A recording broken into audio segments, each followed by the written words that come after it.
Hey everybody, I want to talk about a product and platform that I absolutely love and our latest sponsor, Interseller, the prospecting and outreach platform of choice for recruiters and sellers. Whether you're doubling down on business development or recruiting talent, Interseller does all the heavy lifting of finding contact data, automating the email and follow-up process, and syncs all that rich data into 20 plus CRM and ATS platforms.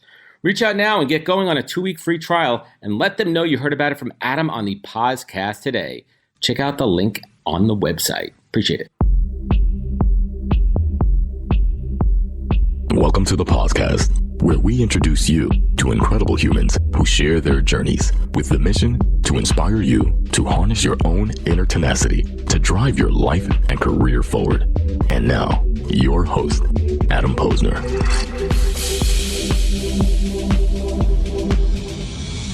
Hey, everybody. Welcome back to the podcast, where I bring you the best and the brightest in the world of business, marketing, and entrepreneurship to help you harness your inner tenacity and drive your career forward. My guest today on the podcast is Chris Meroff. Chris is a CEO, founder, author, and serial entrepreneur with a passion for helping business professionals find fulfillment in their work through sustainable success. And we will certainly unpack that. And Chris started a business with his family just at the age of 22. Trying to see if there's any Succession comparisons here. Well, I don't know if you watch that show. We're into it now. And followed the true entrepreneur's arc of working every job within that company as they grew. And he worked in the family biz for 15 years before setting out on his own to Austin, Texas in 2011 to start fresh. Chris worked on MSB Consulting to provide Medicaid consulting services to school districts up until February of this past year, where he exited the business. Now, Chris focuses on his DCX community to help people become leaders, build teams that promote fulfillment in one's work. He's also an active investor dating back to 2019 and spends his time between Austin and Maine, where he is now, where he runs his own farm, which I'm certainly curious about. Believe it or not, Chris has a ton going on outside of that intro, and I'm looking forward to unpacking it. Chris, welcome to the podcast. Well, thanks for having me. I appreciate it. We were chatting beforehand. We tried 3 times to get this. He had technical issues. We tried to record on Monday. My office here, they were doing some construction, and they're like, hey, the internet might be in and out today. I'm like, I can't record my show. But I was like, that. So 3rd time's a charm. I'm excited to do. So Chris, let's do it. I want to start off with the family business. We're going to talk about that a little bit, which I understand was, tell me if I'm right here, paired schools with federal funding to provide aid and special services to children with disabilities. How does that come about? I'm always interested in how these needs come. So my parents, both long careers in industries. My dad worked in the tech field for a company called Digital Equipment Corporation, which back in the 80s was like a competitor to IBM. And I think we all know who won that battle. But he worked for them for 20 years. And then my mom, educator, teacher, administrator. And so it's actually through, and they, by the way, wanted, and for years were looking for a business to do together.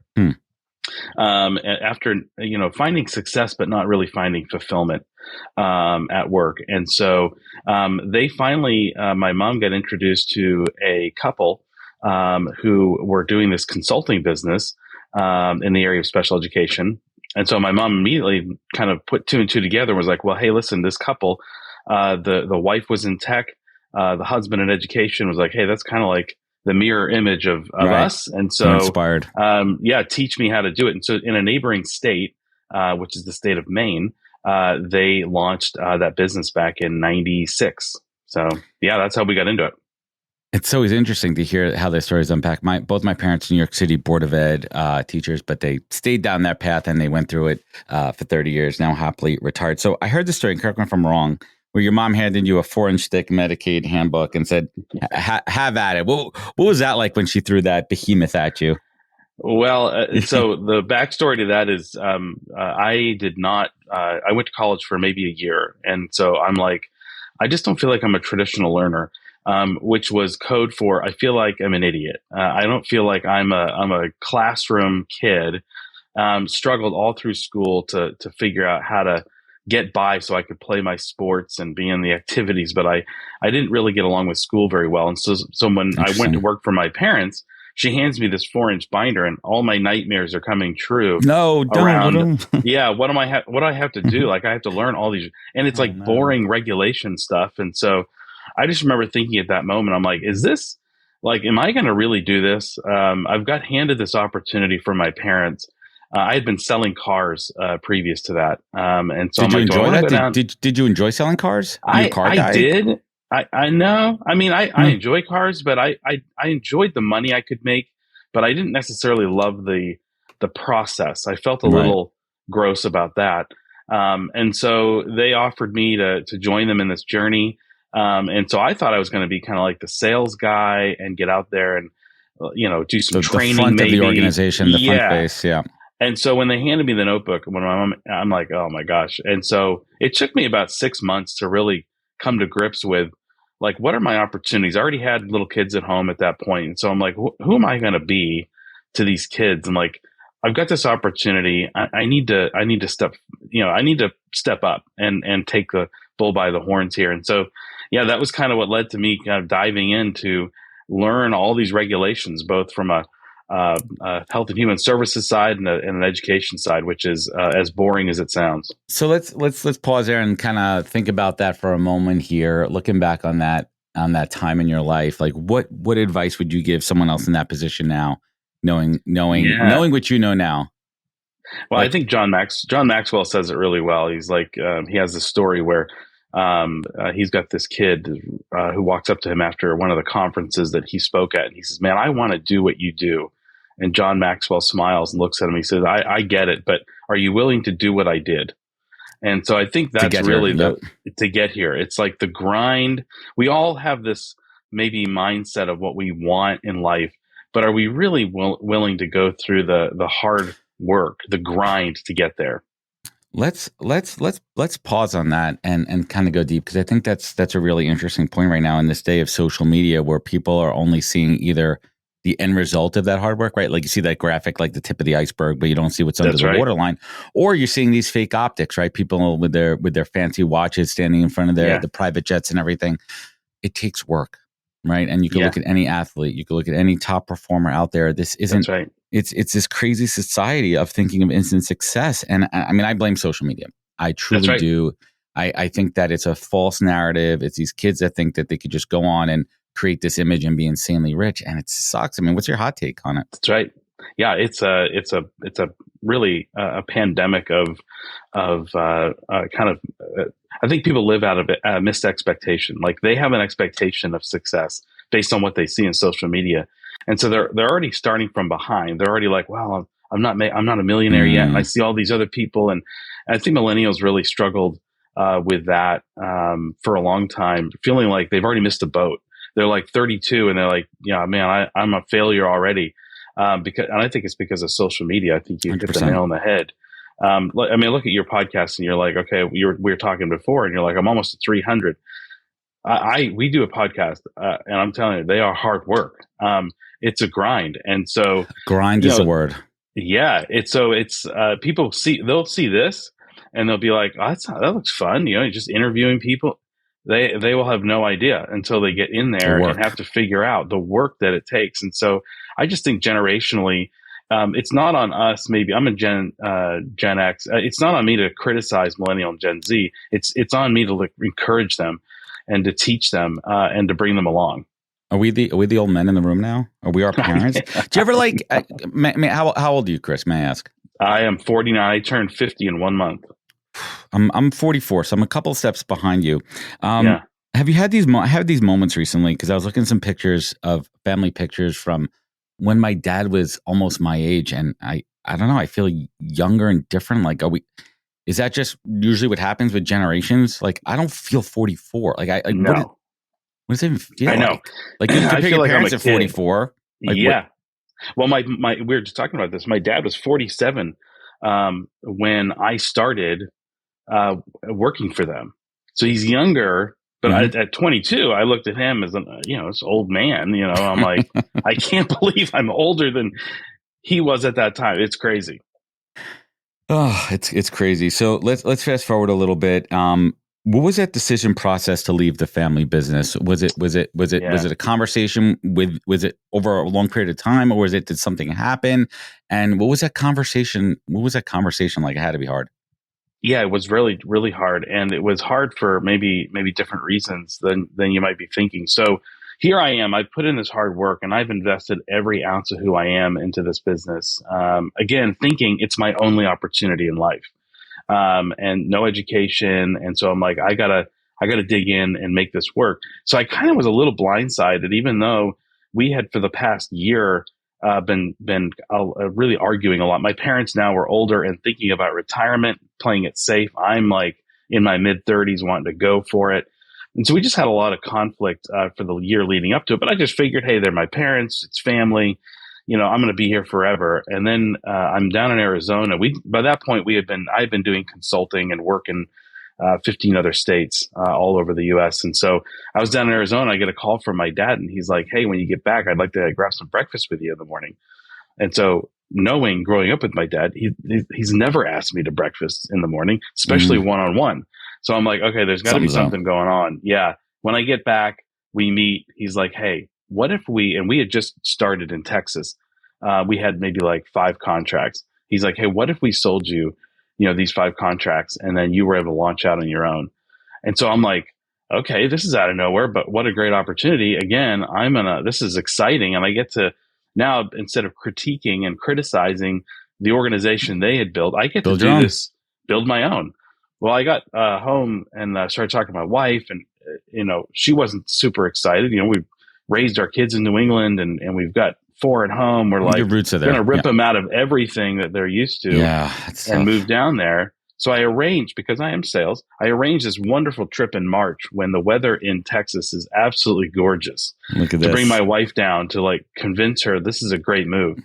And while we're down there, it hit me out of nowhere. This is again how oblivious I was, that I'm getting kicked out of my family business. Like, this is just a very nice, kind way.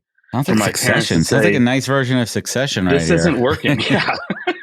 So that's when I'm like, okay, some Kendall this Roy is real. Action. Yeah, and I gotta figure this out. And so that's kind of how that came about. All right. So now you're out and you're transitioning to MSB, right? That's MSB. That's it. Right. And what does MSB stand for? So long story short, it started as main state billing, then it went to multi-state billing, and then I would tease all the school districts in Texas. I said it stands for educational excellence, and they're like, that doesn't work with the letters. And I'm like, I know, forget the letters. Keep it simple. I think it's War Dogs or one of those movies where they're like, IBM doesn't stand for anything. He's like, yes, it does. He fires him on the spot. That's anyway, kind of funny. Yeah, it's kind of this idea that MSB really stood for this kind of legacy company that I had bought. But yeah, it was really about Medicaid billing. So you're going out on your own. What was something that you wanted to do different than your parents' business? Something that you want, like you saw them doing. Maybe you weren't vocal about it, Chris, and like, I don't know, like it's kind of working, but you know what? If I ever do this thing on my own, this is what I would do differently. Yep. So the biggest one for me was growing up in my house. My parents were amazing parents. They taught me I had value, intrinsic value, and it didn't matter what grades I got, what instrument I played, what sports I played. Like, I mattered. In fact, it was so helpful to me that even as a chubby middle school kid, like, when kids would pick on me, I just never felt bullied. My parents just gave me such incredible, confidence in just me as a person. But when I went to work for them, all of a sudden I got exposed to like this command and control style leadership that was really about, my value was then determined based on my production or my success. And every day I might show up and they'd be super happy with me because I got a sale. And the next day, one got away and then they're disappointed in me. And it really rocked me because of the real dichotomy between my childhood and the work experience. So when I launched in Texas, I'm like, no, I'm going to remove a lot of the subjectivity around my employees' understanding of their own success. I'm going to remove that and make sure they feel valued for who they are and not just what they do. I absolutely love that. And what was one of those first major roadblocks that you had when you launched your own business? Maybe it was a misconception. Maybe you came out of the gate, strong. Maybe you over or undercompensated on something. Well, the biggest one is in this process of trying to create an organization that was really value-based. I made a company that was completely customer-centric. And I know that doesn't sound like a mistake to make, but I'm telling you, it really set me up for future failure. So for the first 4 years, being very customer centric, we found great success. I won't lie. We blew up. We went from 3 employees to 70 employees.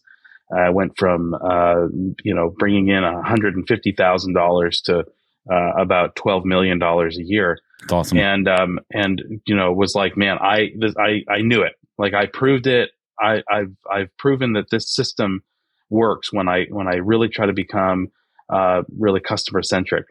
But what was missing was the fact that me as a leader, it moved me into this corner where I just constantly felt paranoid, and I felt constantly betrayed by everyone when they would leave or when things wouldn't go well. It's like I let them find maybe some fulfillment, but as a leader, I was completely unfulfilled. I realized for the first time in my life, I was completely emotionally alone.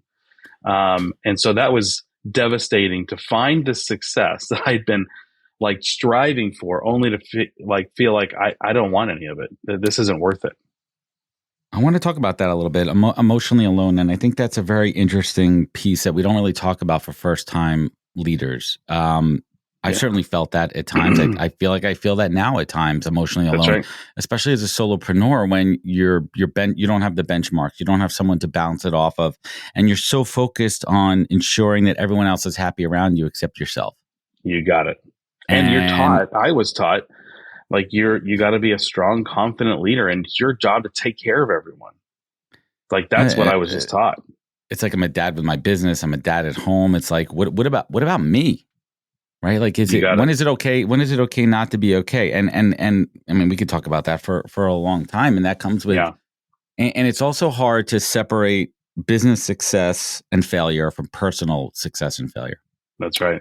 And understanding the concept of cash flow and money, and not letting ups and downs of money affect your day-to-day life. Yeah. It's hard going through that Very now, man. difficult. It's a tough one.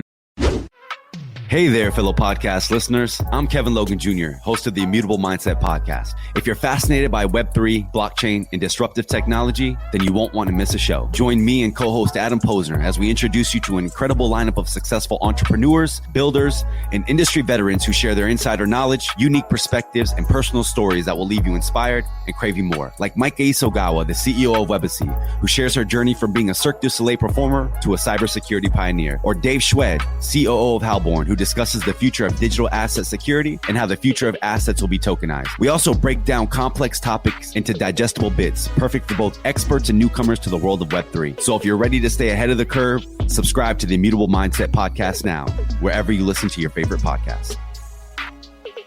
I also want to talk about something personal that happened, which is business, right? Like your business partner and best friend, without notice, right after the company Christmas party, resigned. I'd love if you could share that story. Yeah, it was one of those moments where we had our company Christmas party. I'm sitting there. This is again after year 4. We had hit every benchmark I could have possibly set for myself, and we're reflecting on it that night. And we're like, man, I'm just so thrilled of where we are. Mm-hmm. And then the very next morning, I get his 2-week notice, and this is right before Christmas, and so it really wasn't 2 weeks. We literally were shut down for a couple of weeks over Christmas, and we were traveling back north to New Hampshire, and I'm just devistated. I'm like, what happened? And I knew that he had been now looking for the last 9 months and didn't right, tell me. And that pisses you off. I got so angry. But how would you have handled it differently if you knew, though? What if he came to you and said, "This isn't working out for X, Y, and Z reasons. I want to stay and keep the business moving, but I'm going to be honest. I'm going to start looking." Yeah, that's where I think the reality of like who I was, being very customer centric versus being employee centric. I don't know that he had a choice, because I would have done anything I needed to make sure my customers were taken care of. And what I wasn't in the position at that moment was thinking, I'll do anything to make sure I'll take care of my employees. And it's not that I was a terrible boss or leader. I just wasn't a vulnerable boss or leader. There was could be no real relationship beyond what we do, because I just wasn't willing to open up. And so I had been meeting with a guy in my community every week to really try to figure out like, how am I going to show up and be more empathetic? And I just wasn't raised that way. So it just didn't even dawn on me that somebody would need empathy. I'm a fixer by nature. So it's not even so, but I wanted to learn it, for my wife's sake, for my kids' sake, for my employees' sake. But I remember right after, Jason, my best friend, left, met with this guy, and he's like, "Hey, who would you share your deepest hurts and fears with?"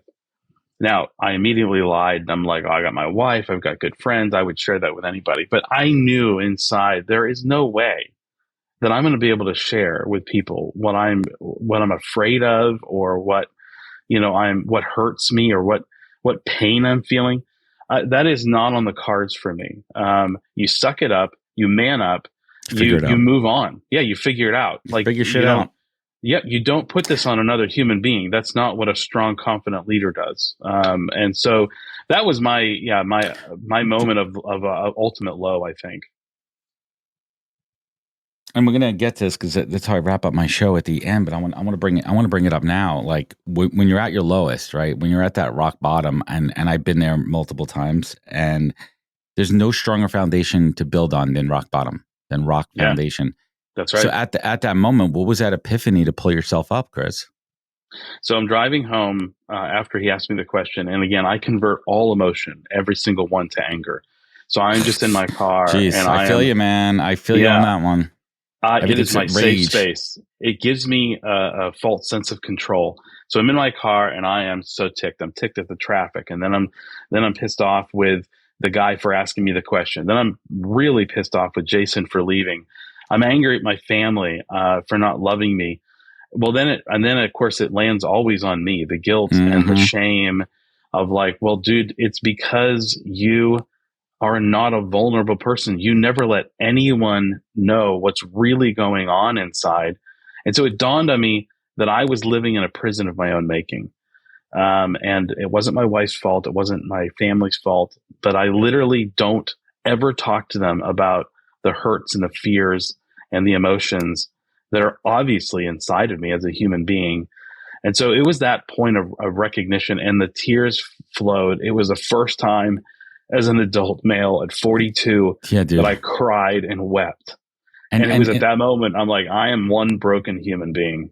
We're human. We're fallible, right? And it builds up, and it's hard. And if you don't get it out, I mean, I cry a bunch, and I let my emotions out. And it usually comes at a moment of joy where I finally feel good about something, that I could release the negative energy. And I do it a couple times a year. It comes at weird times. It could come in the middle of a concert. It could come with hanging out with friends. And like, I could tell when it happens with friends, those friends really care, because they're not there laughing at me. They're embracing and being part of it. And it's tough because you can't keep them bottled up inside. No. And being a solopreneur, an entrepreneur, business owner, like, the weight is heavy. Heavy as a crown. When you have to kill what you eat every single day, and you're managing people and expectations and other people's livelihoods, it's heavy.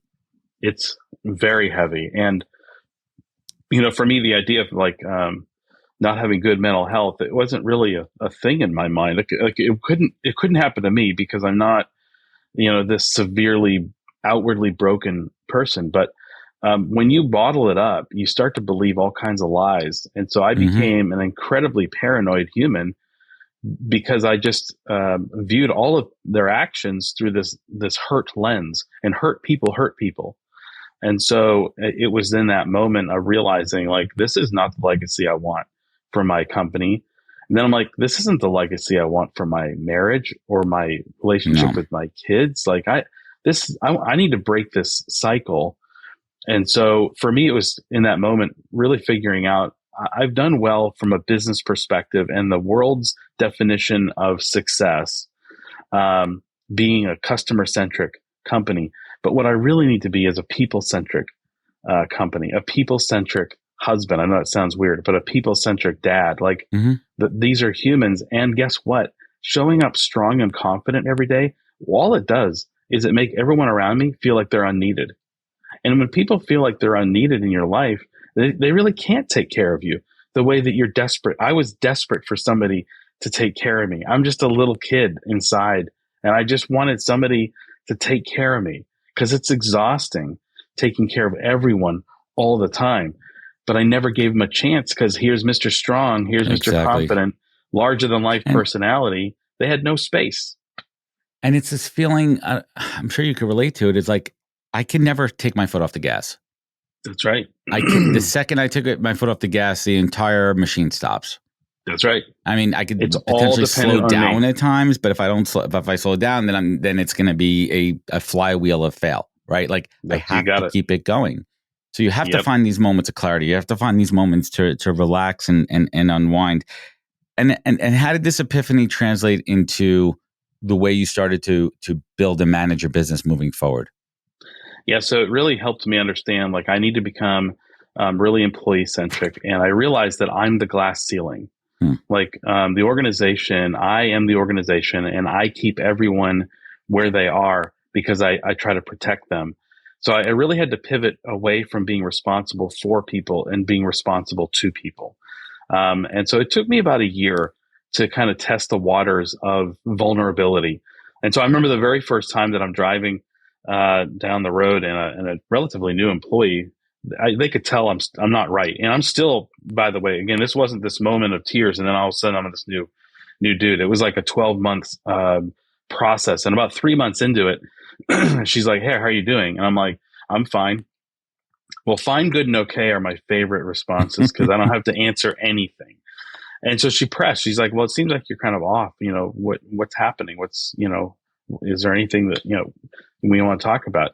We finally get to the school district where we're stopping off on training her on sales. And we get there and she looks at me. Well, she asked me one more time. She's like, "Are you sure you're okay?" And I get out of the car and I looked at her and I'm like, "No, I'm not okay." And all she did was like, "I'm so sorry." And then we had to go into the school district and do our spiel. And it was baby steps. And really that's what it took. It took me to test the waters. I'm like, holy crap, this person didn't just run away screaming. She leaned in. And I'm like, that's not what I was expecting. I was expecting for people to flee, thinking this is this weak, emotionally unstable, again, the lies that we tell ourselves.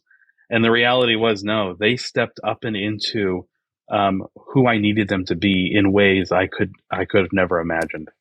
That's tremendous, and I appreciate your vulnerability and sharing it, because I think the more we share and talk about that it's okay to not be okay, and we take down this facade, especially with male bravado, machismo, and this kind of old patriarch version of leadership and what it means to be a father and a dad and a business leader, it changes everything. I mean, we're living in a whole new world, and it's healthier.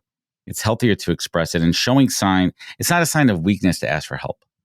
No, in fact, it's an act of strength. And so that's really where, after that year of really pivoting into being employee centric, it went well beyond that. It went into, for me to understand, like, I wield power being the owner.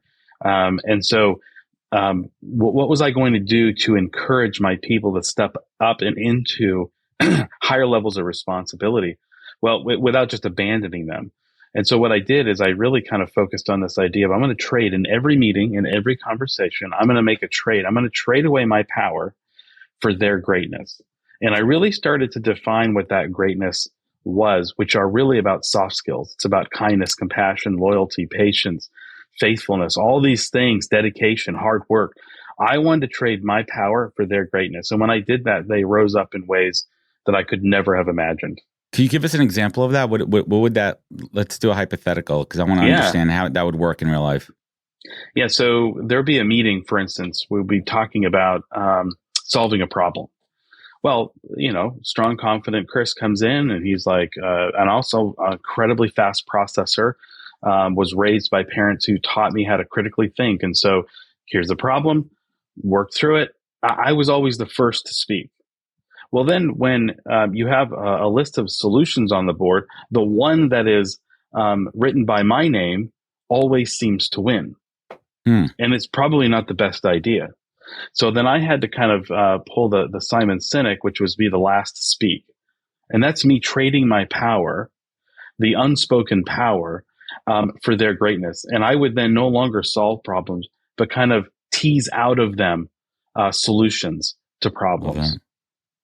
Taking mental notes here. I'm taking mental notes here. So I want to keep this moving here. What was the decision to move on from that business into the next phase? So in 2018, 2019. So from the time I switched from being client-centric to employee-centric, was about a 3-year period. So 4 years, great success, but then switched to being employee. And then my company tripled in size. So all of a sudden this glass ceiling broke, people rose up, took it to heights and levels I never could have imagined. So in 2018, at the latter part of 18 into 19, started to pull capital out of that business because we were so successful, to launch my venture capital firm, to figure out kind of new means or other ways that we could employ the community, which is my heartbeat as an entrepreneur, is to provide really fulfilling employment. And so we just started pulling money out to launch in several businesses, organically bootstrapped businesses that we started in 2019 to also diversify my holdings. And that's kind of what we leveraged into this next phase. Tremendous. And that's definitely a signal of success internally, right? Like you had to think, all right, this is a sign of success where I've gotten to a point and built this business up where I could take money out of this business. That business is still profiting and doing well, and now start to empower and help others build. That's right. That has to be a huge green flag for you to raise.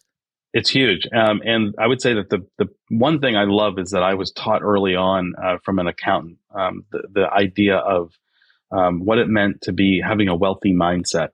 And so he just taught me, like, a poor person's mindset is to use their money to buy trinkets. The middle class mindset is to go take their money and go buy toys. And then the wealthy mindset is to take their money and go make more money with it.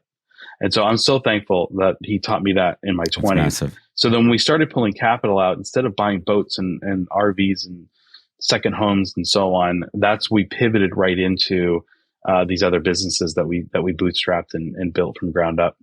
How do you define community? Because it's different for everybody. How do you define it, and what is your community? Yeah, community is an ambiguous term that is used, like you said, in so many different ways. But for me, it's really the people that we surround ourselves, that we allow to speak truth into our lives. In fact, June being kind of this focus on men's mental health. Mental health, to me, is just believing a lie about yourself. At some level, there's a lie and you believe it, and then you act on that belief. Whereas community can help offset that lie.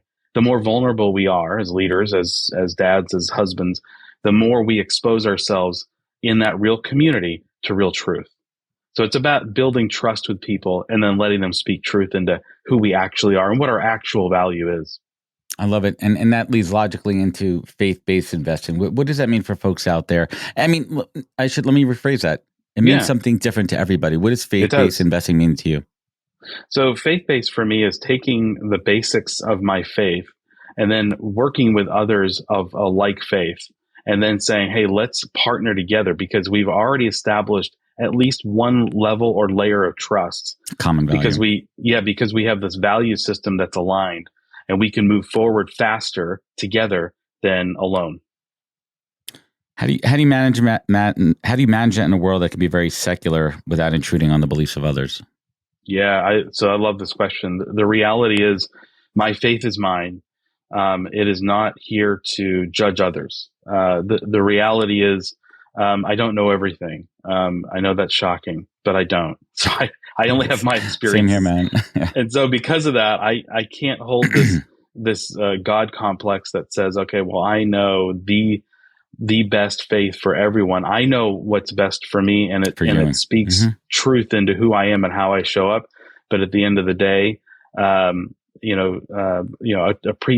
big part of my faith is that, work of Jesus. But it's so funny, this idea that God didn't send Jesus into the world to condemn the world. So why are you? I wish I would be right. Like, it's be curious, not judgmental, right? Yeah. Like, if you want to quote Ted Lasso, right? Exactly. Be curious. Be curious about be ever learning. I mean, I think the talk about soft skills before, Chris, like inquisitive. I think being inquisitive is such a massive huge trait to have, and to want to understand people and not listen. We're all guilty of judgment. We're all human. Like, please, we're all biases, right? But that's right. To want to understand people, where are you coming from with that opinion? Where are you coming from? Where is that based on? And being okay with people have different opinions to some extent. It's a core component of being employee centric. I mean, Mm-hmm. if your worldview is right, and that makes everyone else's wrong, and that's just a terrible way to live. My worldview is just mine today. I hope mine tomorrow is expanded because I'm curious, because I'm a learner, and I do want to understand people. It's what gives them value, and understanding their value. It's critical. 100%. So let's talk about new book coming out October 17th.